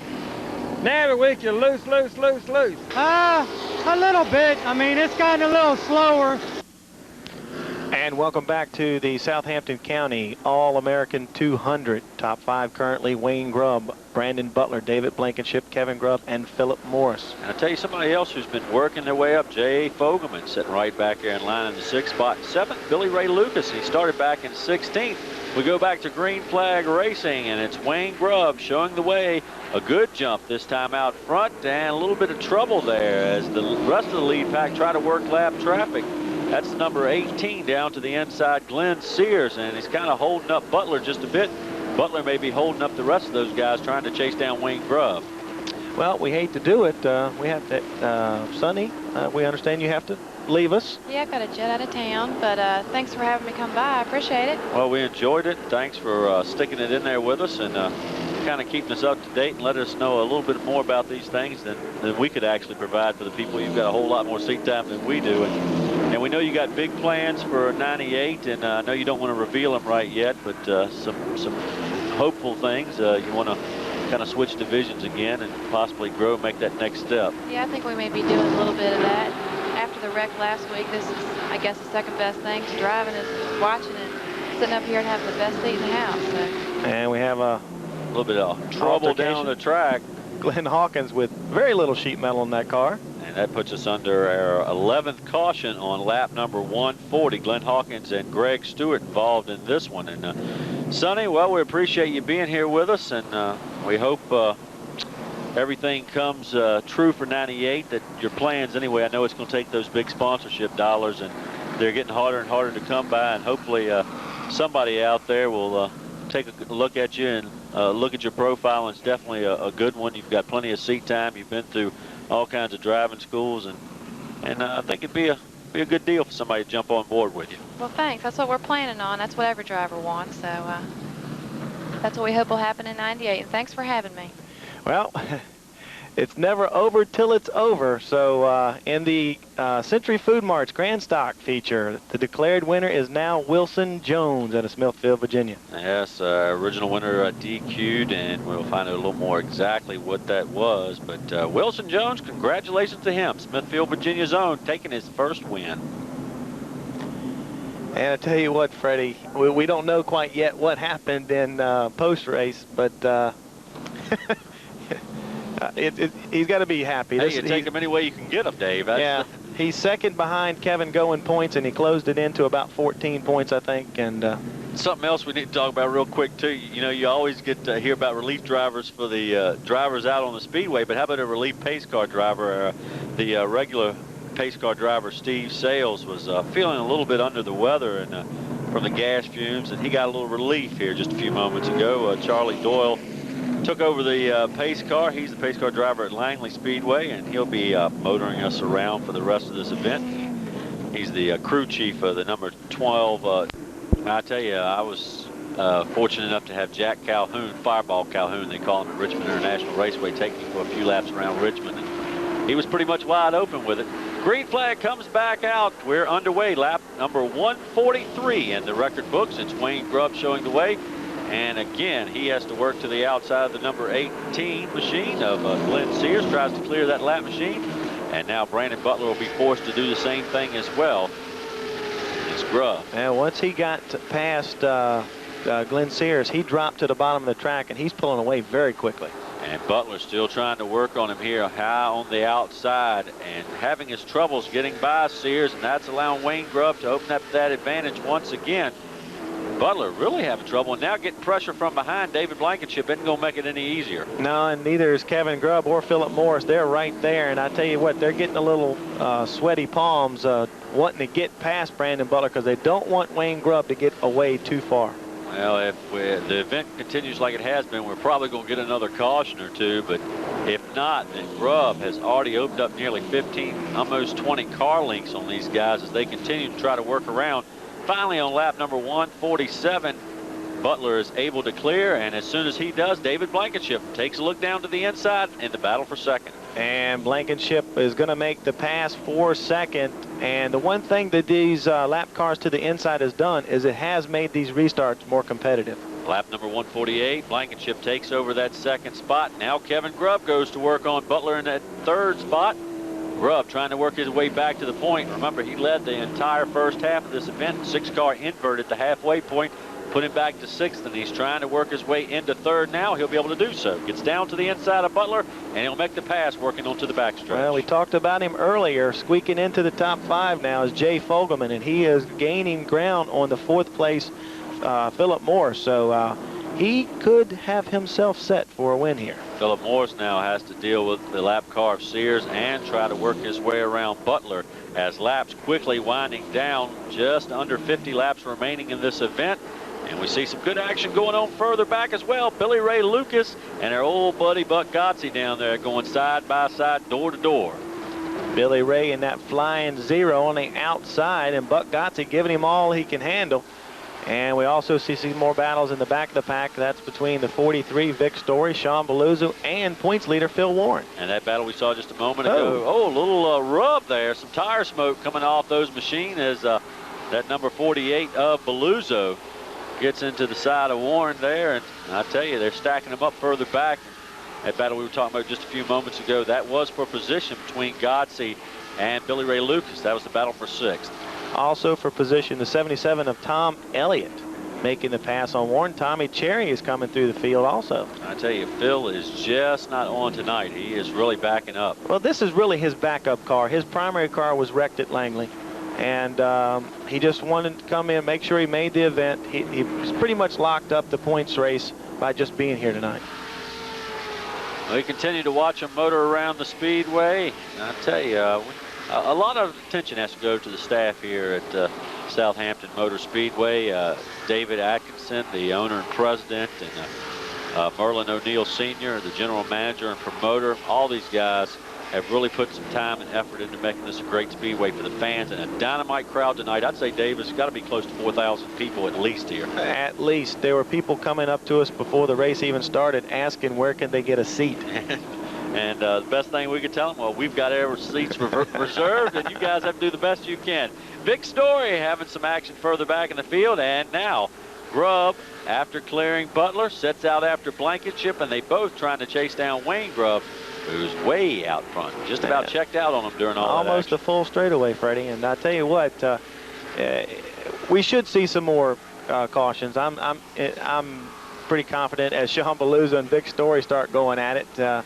You know, you never know at this track. This is a very fast track, very tight racing, and they almost get together. They do get together. A little rub in there. Story nearly got into the wall. That's all happening on lap number 160 as Beluzo makes his way around Vic Story for position. Tom Elliott having a good run tonight in that number 77. So a lot of drivers that come here on a regular basis doing very well. But, you know, we continue to see the dirt track drivers struggling, and that's been the main concern here in 1997 for the dirt trackers, that they weren't going to be able to keep up with these guys that have been on asphalt all along, or that grew up basically on asphalt, and it has kind of come into play. These guys are still trying to figure out the speedway and these late model chassis as far as a setup for asphalt. Well, the two dirt drivers that have probably done the best are Vic Story and Mike Sheeran. In fact, Mike Sheeran has Elliott Sadler here tonight working on his car a little bit, trying to help him with the setup a little bit, and has had that happen several times. And I tell you what, Vic Story really needs to turn up the wick just a little bit, because Wayne Grubb is quickly closing in on him and some of the other machines, and maybe threatening to put them a lap down. It's unusual to see Phil Warren running in the back of the pack. But you got to wonder, I think, if he's just riding and making sure he wins the championship. Well, right, and like you said, it's the backup car, so he certainly doesn't want to tear this one up. So I'm sure Phil's kind of just taking the ride around the track, putting all those laps on the board he can. And he's got to pick up the pace himself, because like I said, Wayne Grubb is closing in on these two drivers and threatening to put them a lap down. He's only about 10, 12 car lengths behind them. Number 3 out of turn 4 was just a tad bit on the loose side, but I tell you what, all them Dale Earnhardt fans got to be happy with that car out there.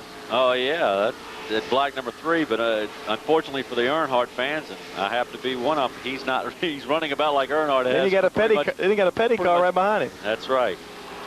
Laps winding down here at Southampton Motor Speedway, and we continue to watch the battle between Vic Story and the number 43, the number 3 of Phil Warren, and that's Tommy Cherry right up ahead of him in the number 87, and that's an unusual color for a race car. Yeah, it's kind of a light purple, but he went a lap down early, as you see Wayne Grubb as he takes it down into turn number 1. Now the battle heating up for second and third. David Blankenship and Kevin Grubb. Kevin Grubb to the inside. They're going hot and heavy as we approach lap number 170. The battle for second. We continue to watch our leader, who's a good ways out in front of this battle for second. He continues to pace the field and starting to put some of these cars a lap down, closing in, it looks like, on Mike Sheeran now to put that machine a lap down. Sheeran just a little bit loose there in front of Grubb. Grubb had to check up just a bit. He'll work to the outside. Sheeran drops down to the inside. The sportsmanlike thing to do. Let's Wayne Grubb clear him. And as I said, Grubb closing in on Vic Story and Phil Warren. You have to earn your respect here, and Mike Sheeran trying to earn the respect of these asphalt drivers, and he's doing it. They're starting to give him a little help, and he's starting to run better. Vic Story about ready to go a lap down to our leader as he works his way through the traffic. Grubb will take a look to the outside. Story will give him all the room he needs. Wayne Grubb sweeps it up off turn number 2 and down the backstretch, and he'll put Vic Story a lap down. 173 laps in the record book. Only 27 remaining to wrap up this 200 lapper, and it's been a good one. 33 cars started this event. About 28 of them, I believe, still running. So it's a pretty good field still out there on the speedway. Plenty of cars, plenty of action, and Wayne Grubb in heavy traffic. And this is very unusual. Phil Warren going to go a lap down without having mechanical problems, because that's usually not Phil Warren. Well, he's not going to make it easy. He's trying to use Tommy Cherry as a pick here to hold off Wayne Grubb, but Grubb too strong, and he'll be able to clear Warren, and as soon as he does, Warren backs out of it just a little bit to give Grubb some room to get down if he needs to. Now he's working that high line very well. I thought that the lower groove for Wayne Grubb was a lot faster, but now he's in this heavy traffic. I mean, he's in some serious traffic. And we'll let you know, too, while all this is going on, Jay Fogelman working on Brandon Butler for the 5th spot. which it looks like he's going to be able to get while Wayne Grubb tries to work his way through this traffic. All this is allowing Blankenship and Kevin Grubb to start closing back in. And what was about 25 car lengths is now closing down to about the 15 car length range. Yeah, this lap traffic is holding Wayne Grubb up, and you know he's trying to hold his breath, and he doesn't want to try to push his way through. He wants to make it through in one piece and not get caught in the altercation. So he's biding his time. And Grady now down to the inside. Grady in the number 1 machine. That's Tony Grady, and that's kind of blocking Wayne Grubb's inside lane. Tommy Cherry not quite running up to the speed he wants on the outside. Now Wayne Grubb looks to the outside on Cherry. Cherry drifts up the banking, blocks that lane. Grubb decides to dive back down to the inside. Finally able to put Tommy Cherry a lap down. Well, at least it looks like he's going to be able to. Yes, he'll finally clear him down the backstretch. But all this has allowed Blankenship and Kevin Grubb to close up even more, down to about 10 car lengths now.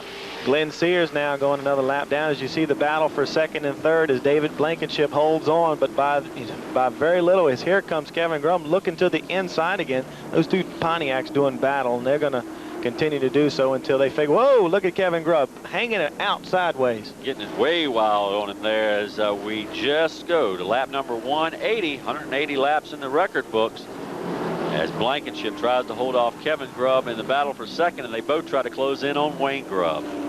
This is an awesome battle as Jeff Oakley has looped it.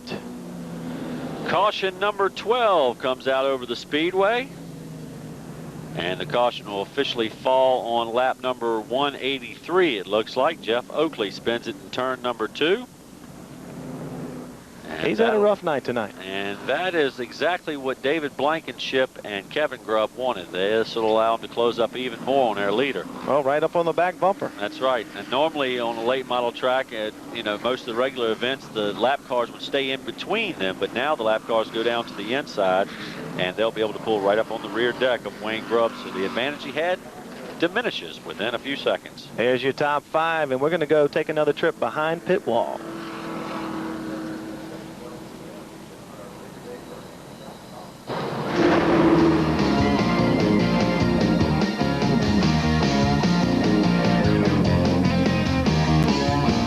Who's the best late model driver here? I'd say Hyder and the Grubbs. Kevin Grubb, David Blankenship. Me. Probably David Hyder. As far as I'm concerned, Kevin Grubb.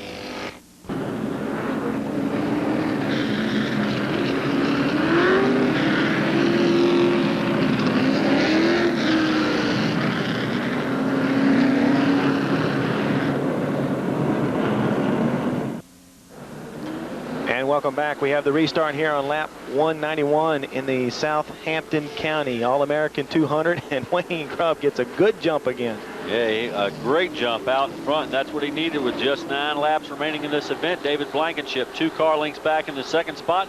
Third spot being held by Kevin Grubb. Philip Morris running 4th, and in 5th place, I believe, is now the number 41 machine of Jay Fogelman, moving on up into 5th. And he's trying to work his way around Glenn Sears and Tommy Cherry currently, as Brandon Butler has fallen back to the 5th spot. And Grubb, Wayne Grubb that is, continues to hold that advantage as he races back to the stripe, puts another lap in the record books. Blankenship using up everything he can, but he's got to protect his inside against Kevin Grubb, who's looked down inside a couple of times and tried to make the move. Unable to do it this time around. He'll set him up once again. Well, the rivalry between the two Grubb brothers. Oh Dave, goodness gracious. A heavy crash up here on lap number 194. Terry Deese, Mike Sheeran, Glenn Sears, Jeff Oakley. Looks like Robert Marshall and Tony Grady also involved. All those drivers involved. And what a wild one. And we got basically a barbecue going on down at the other end down here in turns 1 and 2. Billy Ray Lucas has left a trail of fire here. I would get out as quick as I could. Looks like he's broke either a fuel line or knocked the fuel pump off, or either broke an oil line on that machine. And he tries to get out that machine. Yes, he's coming out now, so he's okay. And he'll quickly climb out. Officials come over and douse the flame underneath his ride. Billy Ray's not going anywhere. He's going to check it out and see if he can get it back out there after he shakes off all that dust from the fire extinguisher. So Billy Ray Lucas taking a hot ride here. And now the field will stop over on the backstretch. Now, Officials over there having words with some of them, and I'm not sure exactly what's going on. The yellow flag's still out, Dave. So yeah. We'll see why they exactly brought him to the stop. Maybe for the Billy Ray Lucas incident, and they quickly get him hooked up and try to clear the raceway so we continue. There'll only be 6 laps remaining, or not even 6 laps remaining when we go back to green.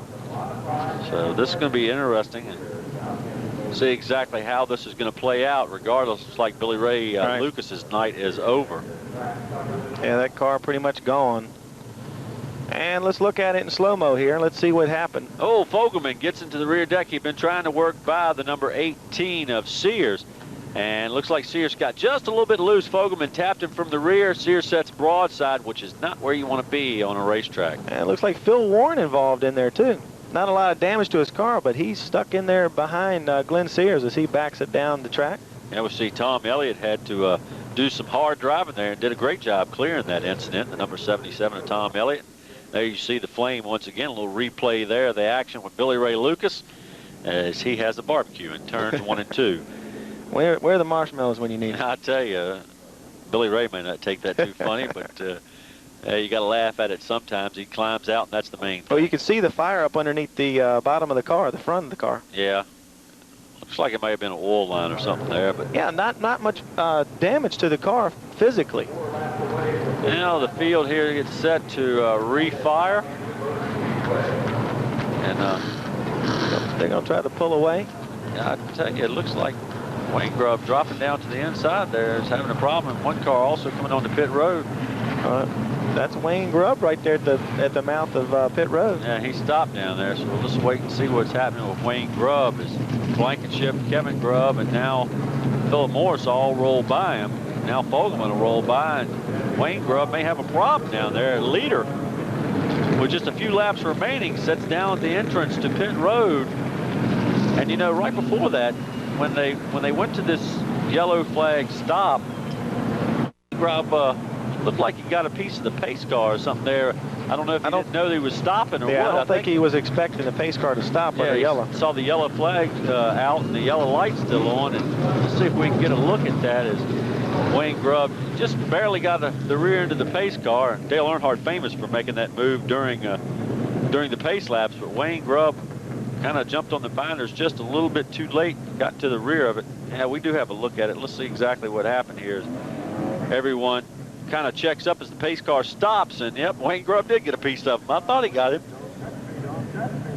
And I hope that's not what caused the problem. I wouldn't think it. It wasn't a hard enough hit, so we'll wait and see. You got to wonder, hitting the pace car is a 1-lap penalty. Yeah, I don't know if they'll assess that here, Dave. And it looks like Wayne Grubb's getting some assistance, and what a heartbreaker this could be to be leading the race with just a few laps remaining and have problems. Now, I'm not sure, but if you get assistance, you have to go to the rear of the field. That's probably the call they'll make, that if he's assisted anyway on the speedway, he'll fall to the rear of the lead pack, and I believe there's only 9 or 10 cars left on the lead lap now. And you see the field rolls by now. Does that put him a lap down? Good question. I tell you, we had said earlier, Jay Fogelman was in 4th. He was actually in 5th. We forgot about Philip Morris. Oh, okay. Laps count here. Every lap counts. So is Grubb a lap down? We're going to have to wait and see how this plays out. It's refired. Well, must have been something in the fuel pickup or something there, but he's able to continue on. And he beats the pace car out pit road. And we'll see if they'll put him back out in front of the leaders or what exactly is going to happen here as he motors around the speedway and looks like he's up to speed and all. And it looks like Wayne Grubb's going to roll on up. I don't know if he's going to the inside. Won't start on the inside because under 10 laps, all the lap cars are supposed to fall to the tail end of the field. It'll be single file restart this time, Freddie. And it looks like the way things are going to pan out, we're probably going to end up with green-white checker. And Wayne Grubb may think he belongs in that #1 spot. We'll see exactly what the officials are going to say, but Wayne Grubb goes up there and takes it. And Dave says, I don't think so. Dave Blankenship goes, this belongs to me now. And we'll wait and see how this plays out. I tell you, it's pretty interesting. And what a wild way to end this 200 lapper in a while when we've And they are stopping him on the front stretch. They're going to put him back to the back of the lead lap cars. So it looks like they may keep him on the lead lap or maybe the first car 1 lap down. Tough break for a driver that was doing very well and had the race in hand pretty much. And as I said, a wild way to end this event. We came down with a 10-lap shootout basically when they, or a 9-lap shootout when they took the green flag, and it looks like we're going to end up probably with a green-white checkered situation here. We've had 13 cautions in this event. I think it's almost a full moon. It's got to be. It's close. Can't see it from my viewpoint here, but it's close. Well, David Blankenship hasn't led a lap all night. He inherits it now. Started on the outside front row for this event, and of course the furthest he ever was back was during the invert when he was moved back to 5th spot, and he's worked his way forward since then. Wayne Grubb has started 4th and now finds himself, looks like, in about the 8th or 9th spot. We'll see how all that pans out. Kevin Grubb rides 2nd. He started on the pole. Well, you know, they're going to be battling for 5,500 to win. So with a green-white checkered scenario. As I said, what a wild finish, and it's not even over. So this could get really wild. And I tell you, these two guys have raced plenty of time together, and green flag returns to the Speedway. David Blankenship tries to get a good jump, but Kevin Grubb stays tucked right up on his rear deck. Grubb closes in off turn number 2, takes a peek to the inside. And he's going to stay right there on that back bumper as they come out of turn 4. They're going to get the white flag this time around. Blankenship has to hold on for 4/10 of a mile. Grubb taking a look once again, gives it a little tap to the rear deck of Blankenship. Blankenship gets loose. Grubb has to check up. Philip Morris looks down to the inside of Kevin Grubb. Blankenship up off turn number 4. He'll break loose. Kevin Grubb takes a look to the inside. Philip Morris 3 wide, and David Blankenship pulls off the win. What a great finish. Kevin Grubb will unofficially go 2nd. Philip Morris 3rd. But our winner is going to be David Blankenship. And Dave C., what a wild one. Well, I tell you what, Freddie, we have to thank everybody for watching. As you see David Blankenship do his little spin, we're going to back out of here. We're going to leave it all up to Jerry Reed down in the pits to get the interviews with all the winners. That's right. Time is quickly running out. We do want to get some of those post-race interviews. David Blankenship comes home our winner. Thank you all for joining us. We're going to be back at Southampton Motor Speedway October 4th. We'll go take a break and be back with Jerry Reed and their closing comments from all our drivers. And, of course, our winner to kick it off, David Blankenship, winning here at Southampton. You just saw the finish to this race. David Blankenship held off a determined Kevin Grubb and a Philip Morris. David Blankenship, that was some of the best driving after the race, not only during the race. You said you had everything for him, man. Well, you know, I don't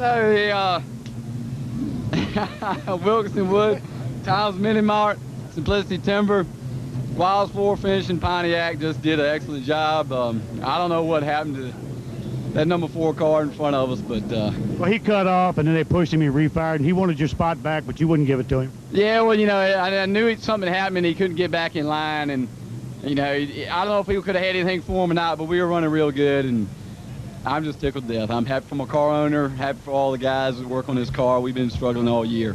We needed this. David Blankenship, you won a lot of championships. It looks like to me that this one win probably was real special based on the way you guys came across the start-finish line. Well, you know, Kevin kicked me around some there at the end. I just want to let everybody know I wouldn't spin it out no matter what. David Blankenship has got a smile on his face. He's laughing. He won $5,000 in the Navy Yard Credit Union late model stock car feature. And Kevin Grubb, you'd like to have been first, but heck, what a ride. Yeah, I tell you, we had a lot of fun. Every time you get in a race with David Blankenship and y'all are close to the same speed, you're going to get your money's worth, I tell you.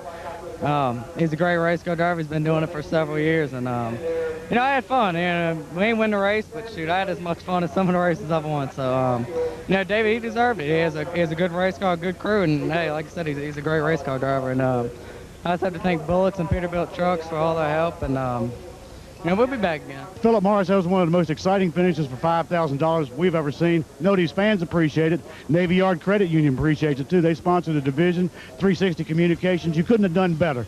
Well, you could have won. Yeah, that could have been a little bit better, but no, that was a pretty exciting finish, and I knew that it was going to probably come to that, and You know, David got pretty loose on the last couple of laps. I don't think he had any help. He just got loose, but we were right there, 3 wide, almost coming across the start-finish line. That's pretty exciting on the last lap. That was almost a 3-wide photo finish on a track like this. That's close racing, baby. Yeah, it was pretty tight. When late model stock, this is late model stock racing, and it's tough. And if you're going to be out here on Saturday night race, you got to be tough. All right, there he is, Philip Morris. I'm telling you one thing, this is one of the best races you will ever see.